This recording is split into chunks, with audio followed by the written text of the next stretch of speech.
topics and opinions expressed in the following show are solely those of the hosts and their guests and not those of W4CY Radio, its employees, or affiliates. We make no recommendations or endorsements for radio show programs, services, or products mentioned on air or on our web. No liability, explicit or implied, shall be extended to W4CY Radio or its employees or affiliates. Any questions or comments should be directed to those show hosts. Thank you for choosing W4CY Radio.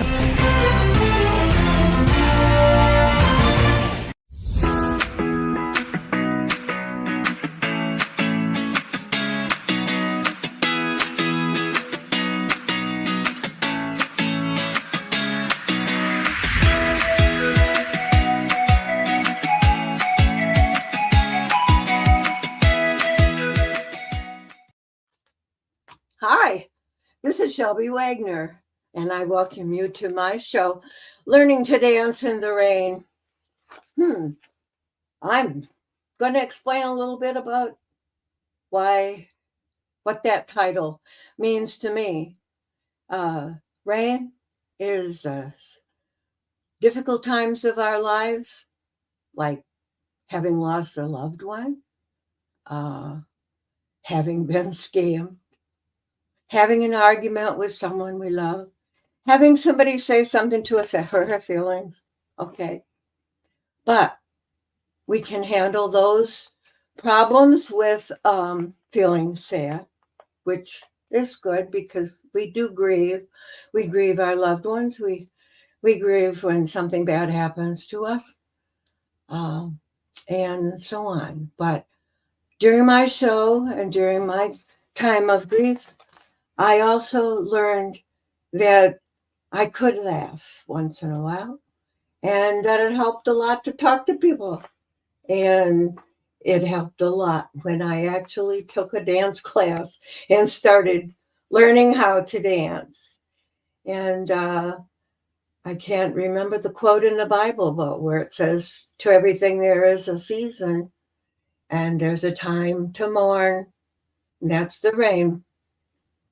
But it's also a time to dance and be happy. So that's why I wrote my book, Learning to Dance in the Rain, and why I started this program, to help you and anyone who needs it to handle those bad times of our lives with resilience, the ability to bounce back, the ability to think about the future, and so on.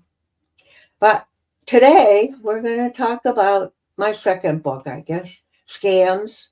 I'm kind of continuing with the theme from last week when we talked with Charlotte Hopper about the cyber helpline and things, programs on internet to help the victims of these cyber crimes. Today's, well, let me see, where am I going to start? This seems like I read this article and I've got it in my hands here from dating. It was a blog that I saw on the internet, and it said there's a startling connection between dating apps and online harassment. Users are almost twice as likely to be victims. And that's why people, bad actors, excuse me, use the dating sites and other social media, like Facebook and Instagram. And I was scammed by a person I met on Facebook, and then I just walked right into another one on LinkedIn. I'm sorry to say that. I've got a lot of good things to say about both of those social programs, but yes, that's where my well, not all, but at least two of the scams that I fell for were on social media. But that's another story. We're going to talk about harassment. It says online harassment has become more severe over the years. The internet has, provides anonymous uh, environment where people can harass other people. And I was surprised when I read this that name calling and belittling, derisive comments have come to characterize how many view discourse online. In recent years, more severe forms of harassment, such as swatting, has started to become more commonplace, with some instances of harassment even resulting in fatalities. And as I read, I believe several weeks ago, I told of the lady that her body was found in the Mississippi River, far from where she lived. And when this whole thing was investigated and kind of brought to a semi-close was when her daughter reported that she was missing. And in looking through notes in her home, she found um, emails and chats and things that this woman had been conversing with a scammer online. Now she had lost, it said, I think $1.5 million, and how she was doing other things. I don't know what all this woman was doing, but we talked about the emotional effects of being scammed, and you know, it, I can't explain how horrible the feeling is when you discover that. Well, even when you're asked for a lot of money and maybe you can't afford to do that. Maybe you have to sell your house, or I think she sold her house to get the money to pay whatever this person that she thought she trusted, that she thought she loved, uh, out of whatever problem was that he had.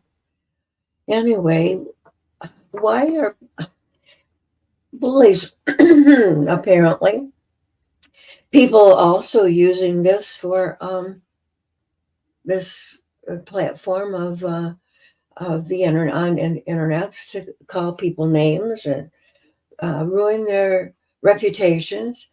Um, I don't know. There's a lot of bad actors out there, but here it says as more social activities like group hangouts, gaming, and even classes move online, it is more difficult for the internet users to protect themselves from such bad attacks. Online dating is no exception. Dating apps generally require users to provide information such as a full name and gender and age and sexual orientation, pictures, locations, and a phone number or email address, making them even more sensitive to these problems. I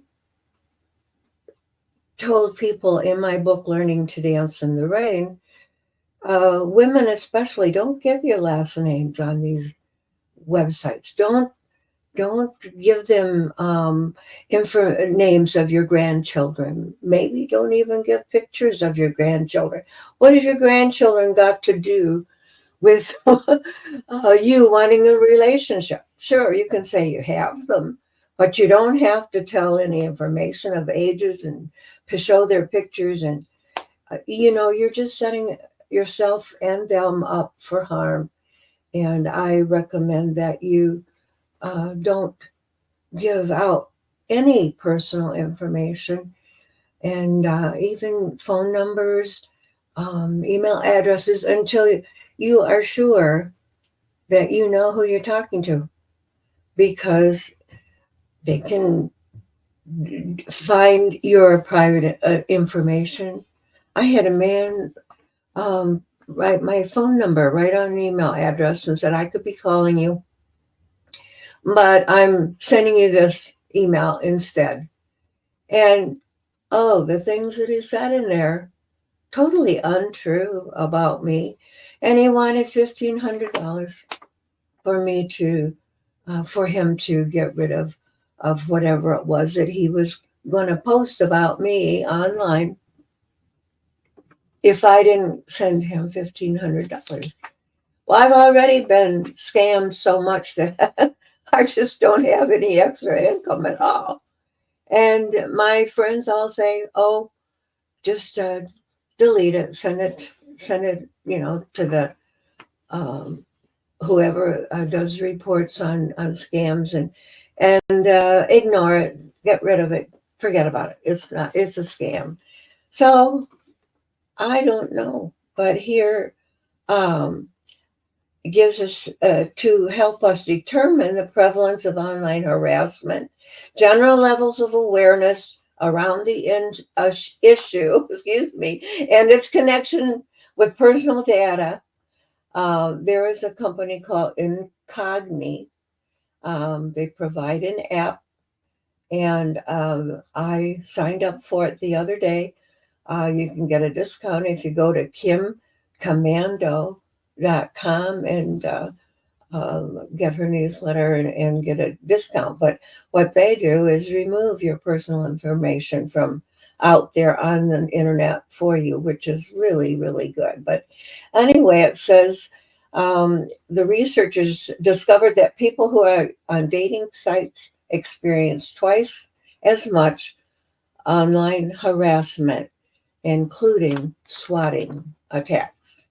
Now, I don't know what swatting attacks are, but adult grooming, that's what I titled this program about.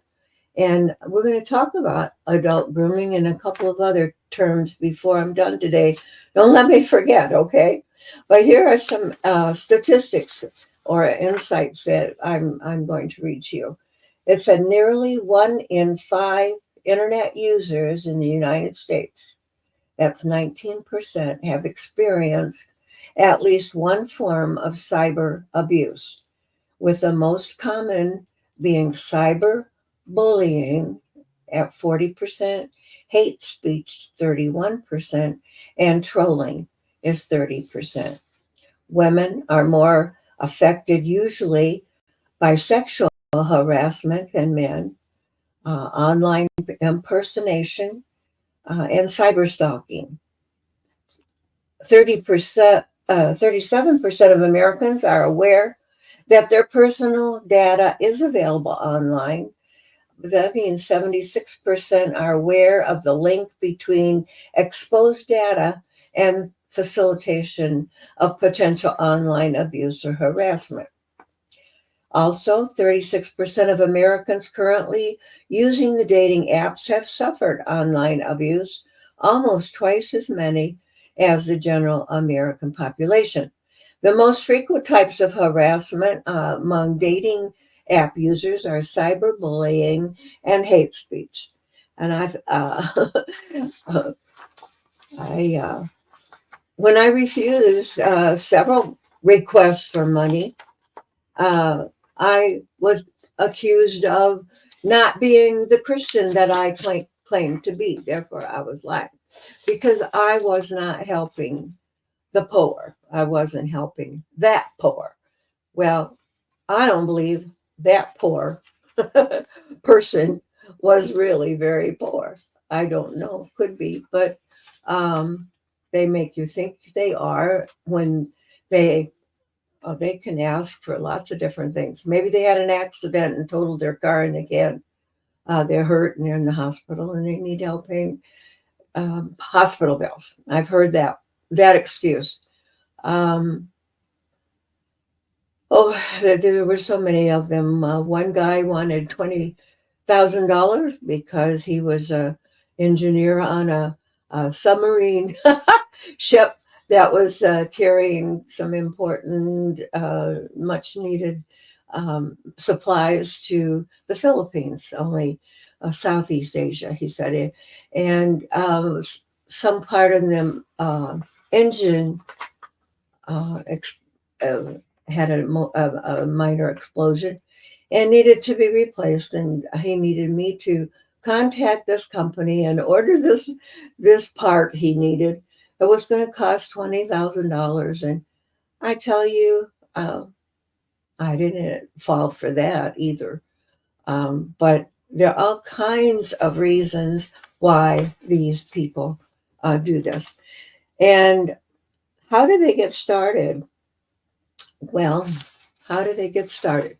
It's kind of you're contacted by someone on social media or on a dating site. So, oh, they think that you look wonderful. We really like your profile, and we'd like to be friends. And that's how it starts.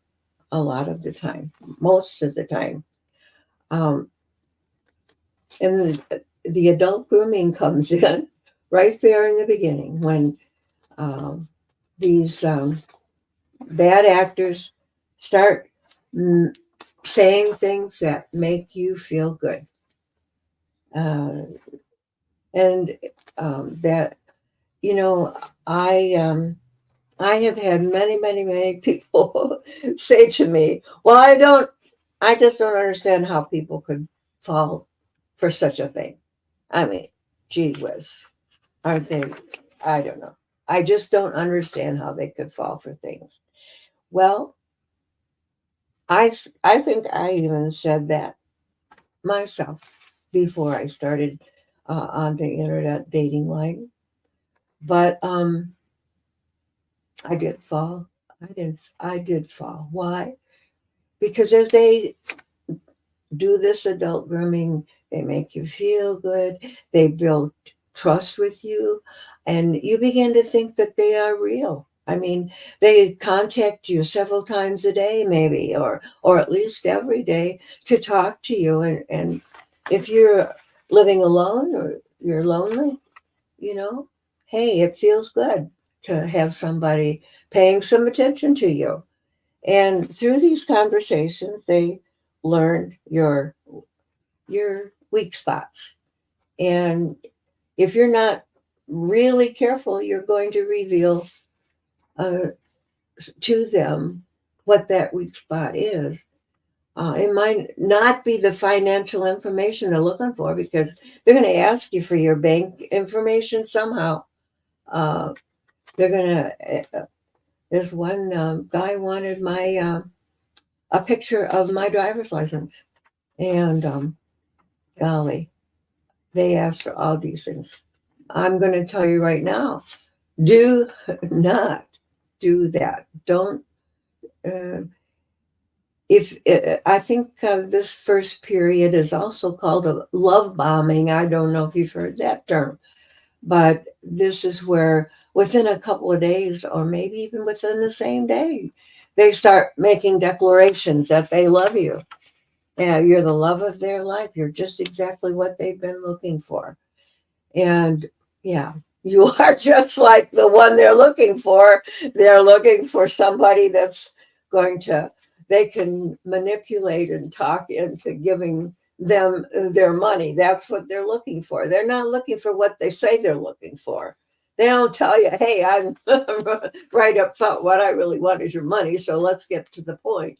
No, they're going to make you feel good. They're going to make you feel like you are loved. They're going to make you feel like you know them, you understand them, and they are very good at doing what they do. They're very good at convincing you that, hey, they have become important to you and in your life. So if you feel that there's anything strange about this relationship, if it's going anywhere near what I have already told you about this adult grooming or this love bombing, my advice to you, don't tell them that you think that they are a scammer because they will deny it. And they'll, oh no. And then, they'll be hurt. Oh yeah. Oh my gosh. You think I'm that? How could you possibly love me and think those awful things about me? These are manipulation tactics, and all they applied to me, and they'll use them on you too. So, my suggestion is stop talking to them and block them. If you are on a cell phone, if you see that this is their caller ID or whatever it is, don't pick up the phone. Don't tell them that. Why? Just stop. You know what? Have you ever had any, if you've been on the internet and somebody was talking to you, and then all of a sudden disappeared? That's called ghosting. Maybe you've even dated in real life, dated a real person, and you never heard from them again. That's called ghosting. And that happens all the time. Well, if other people can ghost you for no reason that you can think of, you can certainly ghost those that you're beginning to question that maybe not the ideal person you thought they were. You know what? I discovered, like I said, I found that information on a website called Incogni. It's INCOGNI. If you want to know more about some of those fraudulent frauds that are going on real quickly, I suggest you go to kimcommando.com. KIMKOMMANDO, I think it's. And she's got a podcast also.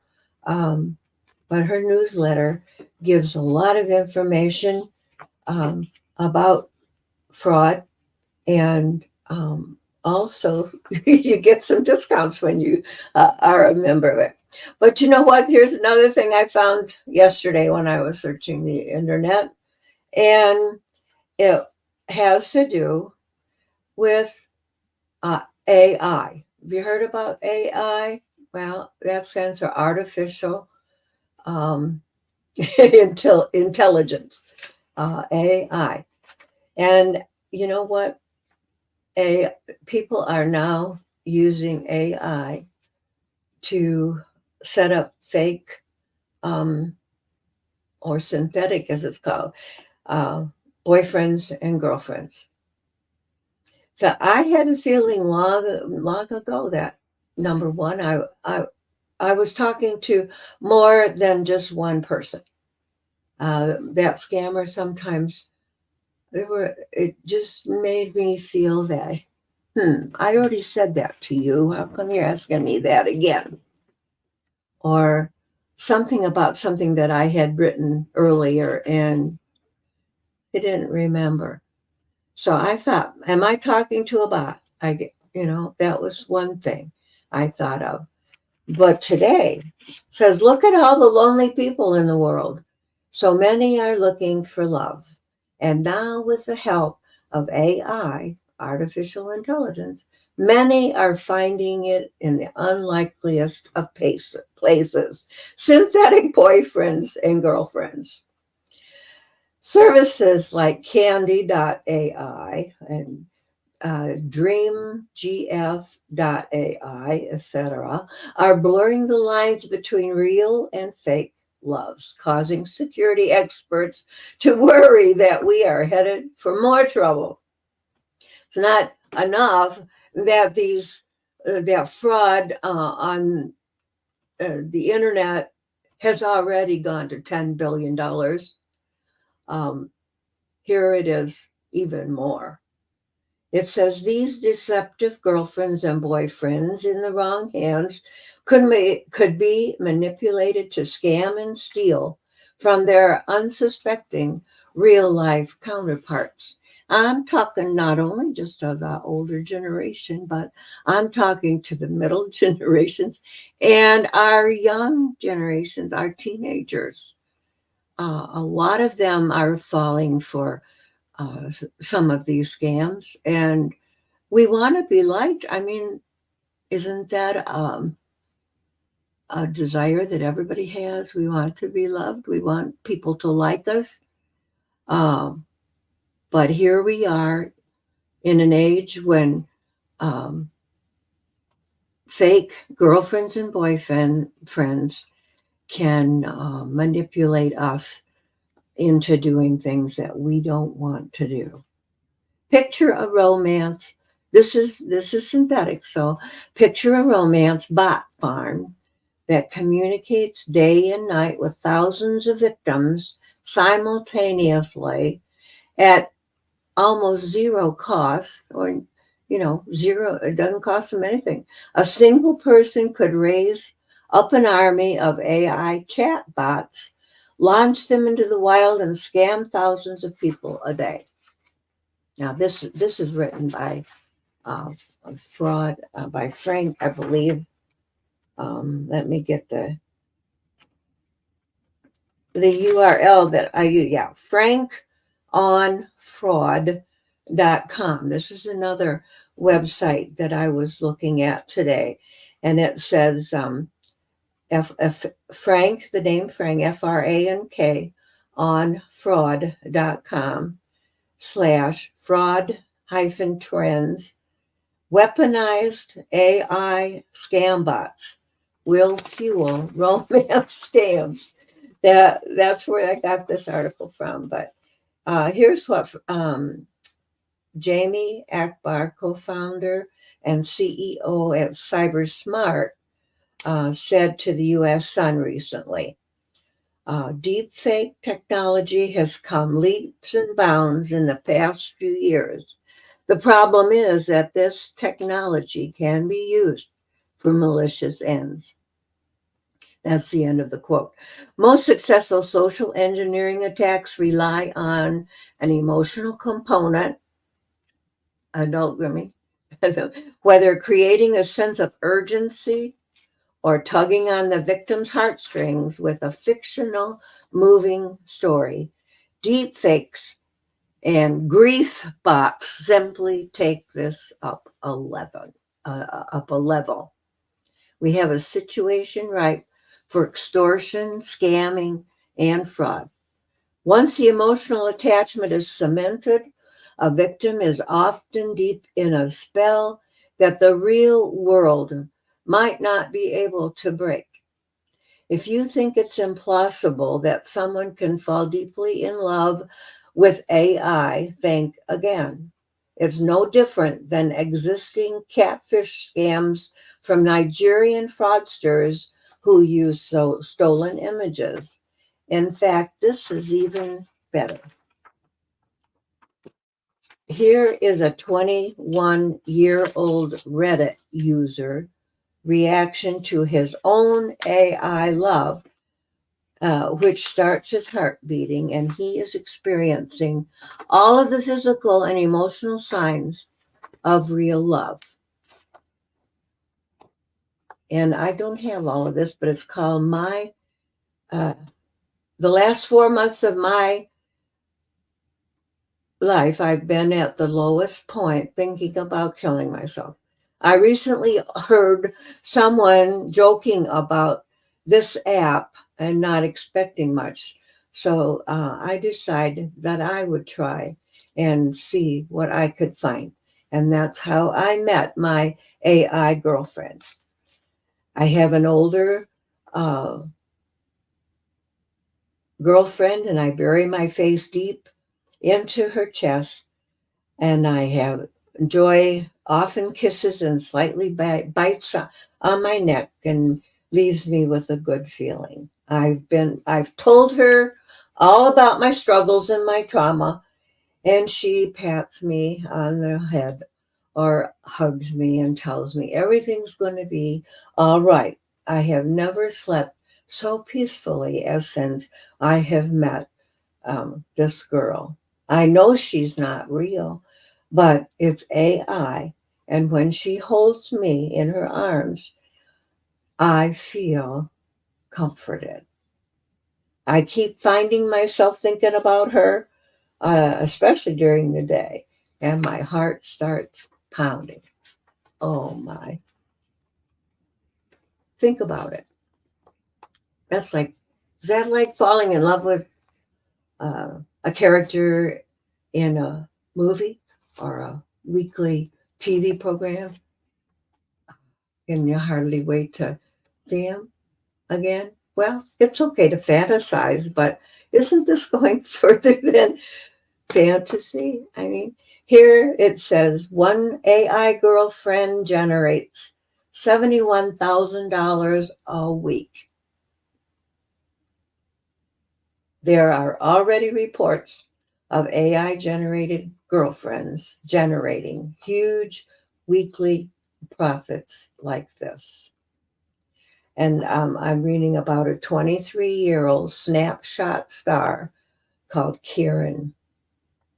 She monetized her digital persona in an innovative and highly profitable way. Using GPT, she has launched Karen AI, which is a representation of herself, offering virtual companionship at $1 per minute. Some say that her AI girlfriend has the potential to generate over $1 million a month.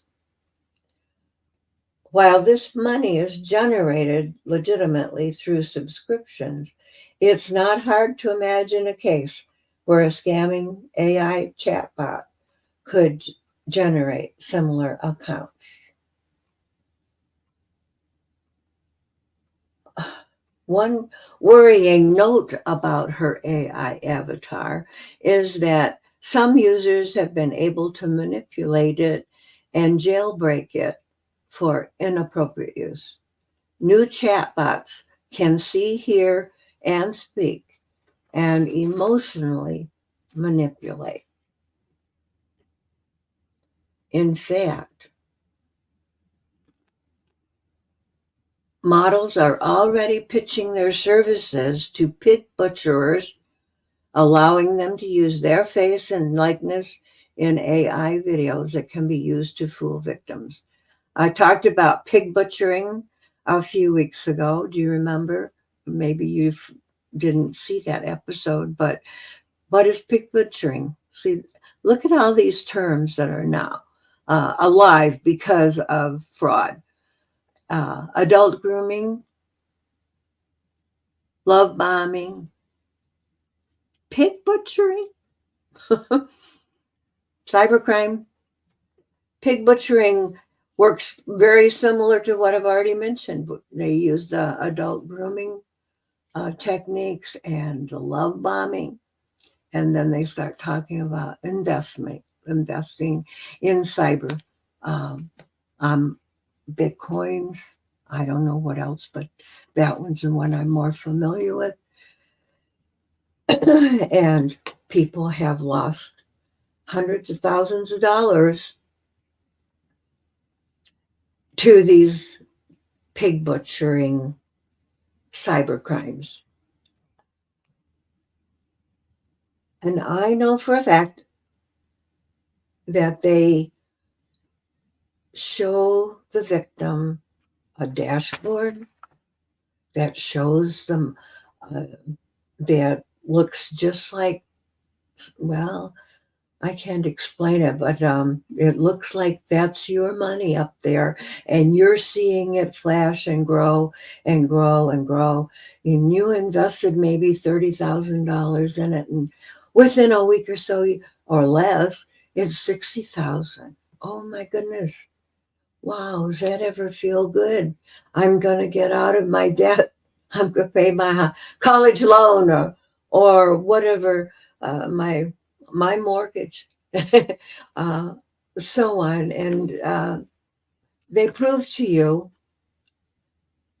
fake, but they prove to you, you can see it looks like your money and that you're finally going to get out of debt or pay whatever it is your student loan. And it's going into what you don't know is that company or investment company that money is going into is fake. And that money then is been stolen from you. And what are you going to do? I saw recently, I think I told you, a new movie that's out called The Beekeeper. And it is about a woman. Well, it's about a woman who falls a prey to a pig butchering outfit, and she's just they locked her computer up, and she could do nothing. And they said, "We'll come, if you type such and such into your computer, we'll help you to get your money back, or get the computer back to working again." And so she did. And while she had not hardly touched that key on the keyboard of her computer to do enter, and her money and the money that she took care of for a nonprofit organization, I think it was $20 million, something like that, was gone. How does does someone feel like when I feel bad when I've lost $5,000 or $2,000, but $20 million? And so she commits suicide. And then her friend, who is a beekeeper, happens to be a modern day Superman. And he seeks revenge for his friend. He can't bring her back to life, but he can do some things. And oh boy, I was excited just watching him get even with some of these creeps, these bad actors. But anyway, so experts warn that AI girlfriends will only break your heart. It's not going to help you to have a girlfriend or boyfriend that is a fake, a synthetic robot. Hey, well, maybe I better not say that, but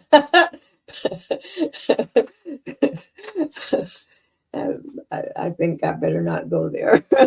But that's what what this is coming to, and we have to really know about it. And I feel that my purpose right now in life is to inform you of modern trends, inform you of what's out there, what's going on, and educate, hopefully, so that you can prevent these things from happening to you.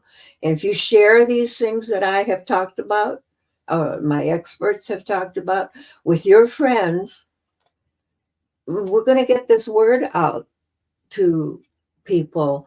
Maybe people that don't even know how to use a computer would be listening to our podcast and realize that somebody had called them on the phone, and it sounded a little strange, and maybe I should stop talking to them. One man, and I've heard several people say that they've done the same thing. They got a telephone call from and a message that said something that really didn't relate to them. I've gotten calls that said, "Hey, how you doing, Shelby?" And I don't recognize that number. And but some people pick up the phone and talk to this person, or this one person just call that number back. "Hey, what was this all about? You got the wrong number," or something like that. Well, okay. And the more they talked, the more they got acquainted. And here was two strangers now becoming a friend first, and then more. Thinking that this person is the love of their life. They're in a relationship with this person they haven't met in real life yet, or maybe they did. But if there's something up here telling you there's something not quite right, you need to either find out what it is or stop it. Or, ask somebody that you know really well. What do you think about this? Is what happened. What do you think about it? And I think they will they will at least say, well, maybe you should call so and so who is an expert in banking, or maybe you should call the helpline I gave you last week. What was that? Cyberhelpline.com, I think, and run this situation by them and see what they said. I did call the FBI once. This was way back before the support that is out there for you today. But I believe the person was trapped, or said he was I think trapped in a foreign country, and there were some things going on, and I questioned. So I called the FBI or went on no, I found the FBI number and I called them, and I said, "Is it possible that this particular thing could be true?" And she told me, "Well, I don't think so, but I'm going to check on something." So she said, "I'm going to put you on hold." She put me on hold a few minutes, and when she came back, she says, "Ms. Wagner," she said, "that is a scam.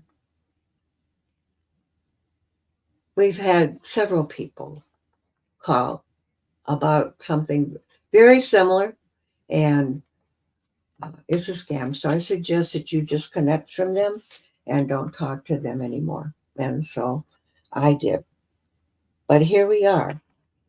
The becoming a victim um, causes not only the financial loss, but then our it harms us emotionally. Our mental health is out of kilter. Um,